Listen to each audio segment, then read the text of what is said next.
عجب تفریحات رو نگاه کن. سلام خانم. سلام. بازم شمایی؟ بله. شما ماشاءالله خیلی فعالی، همه جا هستی. اینجا تفریحات زیادی داره نه؟ خیلی تمامی تفریحات آبی اینجا موجوده. خیلی، من چون دیگه تنها اومدم اینجا، بچه‌ها رو فرستادم رفتن، میخوام یه تفریحات خیلی خوب به معرفی کنید. بله، شما میتونید پدل بورد، غواصی VIP، گشت دریایی، شاتل، کارتینگ دریایی، کایاک شیشه‌ای، بامپر و بادبانی و از همه مهمتر پاراسل که الان تفریح موجودمون فقط پاراسله. پاراسل یعنی همونه که میرن بالا؟ بله.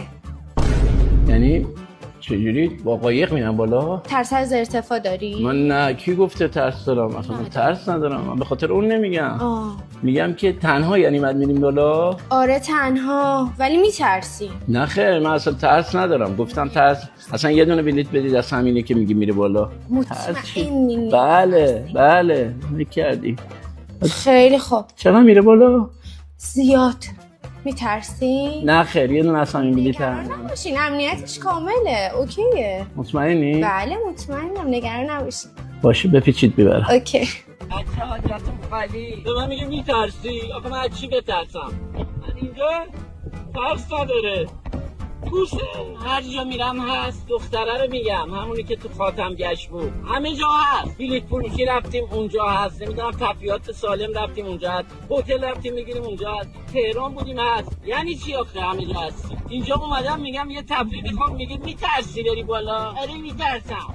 حالا اونجا وایساده داره میخنده، ناراحت شده که من نترسیدم.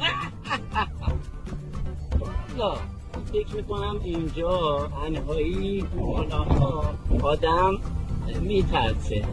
اگه یکی بود اینجا نشسته بود مثلا اینجا چیکار میکنی؟ آدم تنها نباشی. چی بود تو بیایی؟ هیچ وقت شما رو ندارم. چرا من باید هر جا برم اینو ببینم؟